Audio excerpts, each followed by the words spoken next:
Guys, I may have ruined my own Christmas by trying to find a designer handbag which was under my budget because it had a huge flaw which I totally overlooked. It was clearly in the photos, but I totally missed it. Okay, let's just get straight into it and I'll tell you everything. So in the end, I want you to tell me, do you think it was still a good deal or was it a bad deal because of this flaw? Now you guys know the drill. I'm going to go through with you the unboxing, the overview of the bag. I'll give you mod shots. I'll tell you how much I paid and where I bought it from. We'll go through the dimensions and the weight of the bag, and this bag is so light. I'll give you a what fits and I'll tell you why I bought this bag. Okay, let's get straight into the unboxing. So this is how the bag came in this cardboard box. So here is the bag here. Now you'll see that the interior is unfortunately degrading and dusty. You can see the residue on my hand here, but I actually have dealt with that already. And I'm going to be uploading a tutorial video on how to deal with this flaky, deteriorating, peeling interior in just 2 easy steps. Okay, so here's the overview of the bag again. Introducing my vintage Gucci accessories collection. Vintage mini crossbody bag or small crossbody bag here. So here's the front. So this has the black and grey GG monogram coated canvas. So this is the water resistant, weather resistant coated canvas. I really don't like the uncoated canvases, so I haven't bought any of them yet. You have the green and red striped fabric here, which is very iconic to the House of Gucci. You have a double G logo here. It's mixed metal, so gold on the outside, silver on the inside. Just a closer look at the coloring of the canvas. So it's more of a black background with a grey GG pattern. The stitching is like a grey thread contrasted along black treated leather. Here is the back. So there's no pocket here. And here is the side. So it is quite a thin profile along the bottom and the sides here. And you'll also notice on the back, that is where the strap attaches. So it doesn't attach to the side as you would on other bags. This is what the hardware looks like. I liked this particular bag because a lot of the hardware was still really gold. If you're interested in how this clasp works, so this you just pull back and then it creates a hole. And that's where you can unlatch. This is what the zipper looks like. So you can see, unfortunately, the zipper has lost a lot of its gold color. It's become quite silvered, and it has the GG logo there. Now this is the view of the inside of the bag after I have now cleaned it out. So you just saw it during the unboxing before I cleaned it out. And now I'm going to show you how to clean this out in 2 easy steps. It takes less than 20 minutes in a separate tutorial video, which I'll be doing next. So that's the Gucci accessory collection logo there. And then when you flip it up, there's also these numbers here. This interior is now soft and fluffy. It's just the underside of what was under the coating. And this is ready to use now.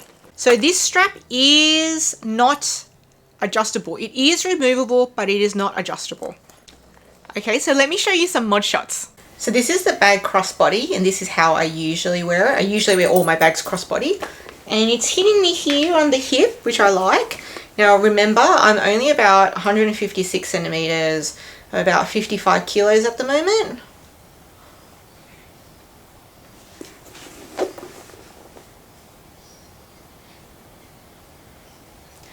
Now, if you like to wear your bag on the side, this is what it looks like.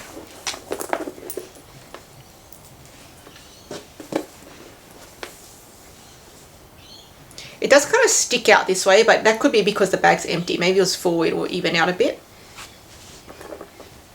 So you can see like the bag's leaning like that way at the moment, but again, that could be because it's empty. So let's talk about the price I paid for this bag and where I bought it from. So you guys know that sometimes I do risky buying. So risky buying would be buying from platforms that like don't have any buyer protection, where it doesn't really have an avenue for for you to do a claim if something goes wrong, or like a mediator to facilitate refunds if needed. This was one of those examples. So I bought this from a Japanese reseller called Brand Street Tokyo. They have an eBay store. They also have their own direct website, and their own direct website was having a 20% off coupon. So my budget for this year was under 400 Australian dollars, and on eBay, including taxes and duties and shipping and everything, this was over 500 Australian dollars. However, on the direct Brand Street Tokyo website, I had a 20% off coupon code. So I was able to actually get this for under 350 Australian dollars. So I thought that was a significant difference of about 150 Australian dollars for the exact same bag from the exact same seller. So I took a gamble and I bought from their direct website. So I don't encourage you to do this if you're not comfortable with the seller. I have bought from Brand Street Tokyo on eBay many times, so I am comfortable with them. So I was willing to take the risk, but I do want to reiterate it is a risk, because by buying directly from them, there is no third party to help you mediate any issues as if you would have if you had bought it from eBay. So I was stoked to find that 20% off coupon and get this for a price that was now within my budget. And that's why I pulled the trigger now, and I had never pulled the trigger before because it was always over the budget. Now let me tell you the flaw that was on this bag, which was clearly shown in the photos, but I totally missed. Now you might be thinking this bag looks really familiar. Don't I already have this same exact bag in my collection? Well, I do. I have the navy colorway here. And that's how I was able to compare that there was a flaw on the strap. Because you'll see here, this strap has this covering here, whereas this strap does not. It has like some sort of rivet here. Additionally, these straps are not the same length. When I hold them both up, the black bag actually has a slightly shorter length, and it will sit up higher. So I think what happened was this strap might have broke, and they repaired it by cutting some off and then reattaching it with the rivet. And that's why it no longer has this original covering here, and why it's a bit shorter. So that is my guess as to what happened. And it clearly showed these bits in the pictures, but I just did not take notice. So that was my own fault, because they clearly declared it in the photo. They didn't declare it in the written description, but it was in the photo. So if you're not familiar with this bag, you would never know. And also, like me, if you already own this bag, you can still easily miss it anyway. So let me know what you think. I think this bag probably should not have even been priced at about 500 Australian dollars with this flaw. It probably should have just been 350 to begin with. So I'm glad I never paid 500 Australian dollars for that, knowing that flaw. For me personally, 350 I think was okay, including the flaw. Because I'm short, it still crossbodies well for me. If you were at just normal height, because I'm only like 155 centimeters. If you were like 160 and above, that could make a really big difference for you for your crossbody length. So let me give you the weight and dimensions of this bag. So for the dimensions, this is about 22.5 centimeters long, or about 8.6 inches. This is about 20 centimeters tall, or about 8 inches. This is very thin, so it's about 1 centimeter or 0.4 inches. And the weight is so light. It's only 110 grams, guys. This is like carrying nothing, until you put stuff in it, of course, but it is basically like carrying nothing. Now the strap drop on this bag is about 51 centimeters or about 20 inches. Let's compare it to this one, which is not altered. So this one's 52 centimeters, so there is a centimeter difference. And this is like 20.5 inches. So there is a 1 centimeter difference between the two. So I still think this one's definitely been altered. So let's take a look at what fits. So let's start off with my main essentials. So my phone. This is a pouch that I carry cash and lip balms and things. This is my wallet. It's a card holder. If you're the type that carries 2 phones, here's a second phone.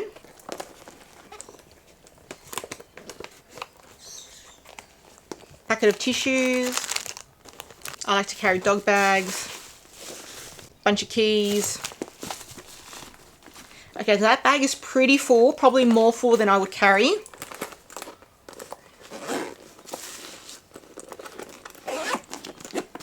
So this is what it looks like when it's overstuffed. So it does get a bit warped. But if you really needed to carry that much stuff, you can. So I'm going to take some stuff out. I'm going to take out the second phone.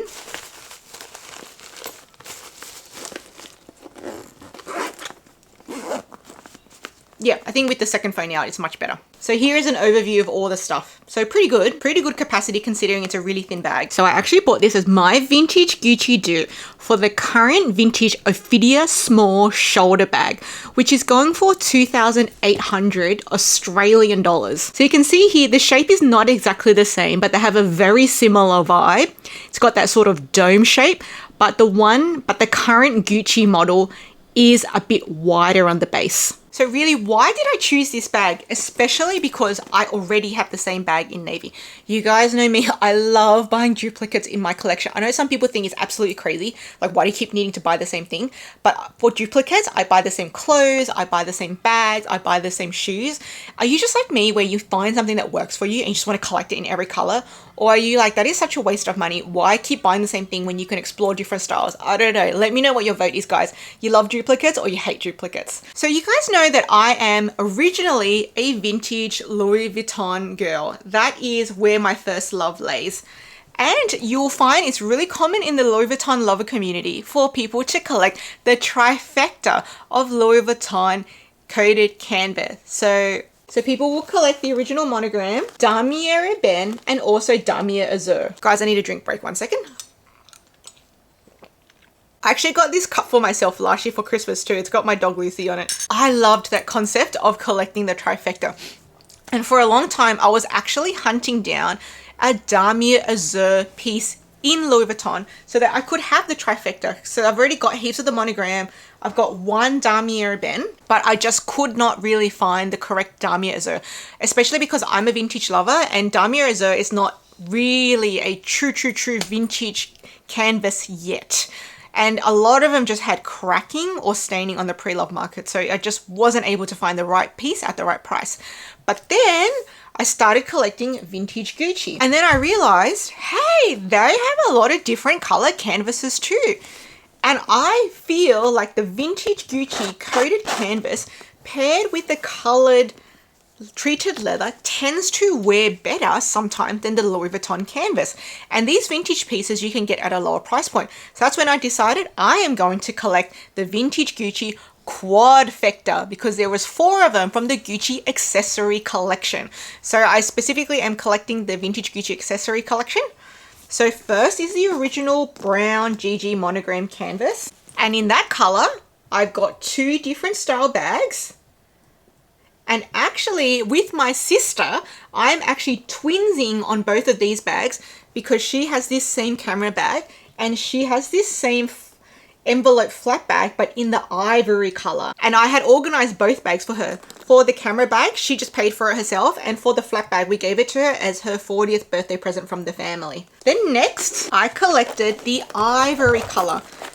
So yes, this is the ivory color in which I got my sister this bag, and I'll insert the photo here. And I thought it is just so pretty. I actually think I like this more than the Louis Vuitton Damier Azur, and I feel as though this wears much better because it is not paired with that untreated cowhide Vachetta leather. Guys, is it Vachetta, Vachetta, Vachette, VVN? Correct me if I'm wrong. Maybe I'll just go with the Vachetta pronunciation for now. So this is with a treated brown leather, meaning it's still weather resistant, and the ivory canvas is still so bright, which is what I love about this one as compared to the Louis Vuitton Damier Azur, which can become like quite yellow. Then I got the navy color, and now finally the quad, which is the black color. So let's see all of these next to each other. Okay, so now I have finally achieved my quadfecta. So if you guys are loving the idea of a vintage coated canvas designer handbag, I would love to introduce you to vintage Gucci because the price point is still quite reasonable and the bags are very durable. So guys, give me your final verdict. Did you think that I made a mistake buying this bag with this altered strap? Like, is this like, this bag is dated between the 1970s and the 1990s. Do you think this bag is too old and dingy to be spending 350 Australian dollars? Or do you think that money could have been spent elsewhere better for a self-Christmas present? Let me know what you think, or do you think I got a good deal?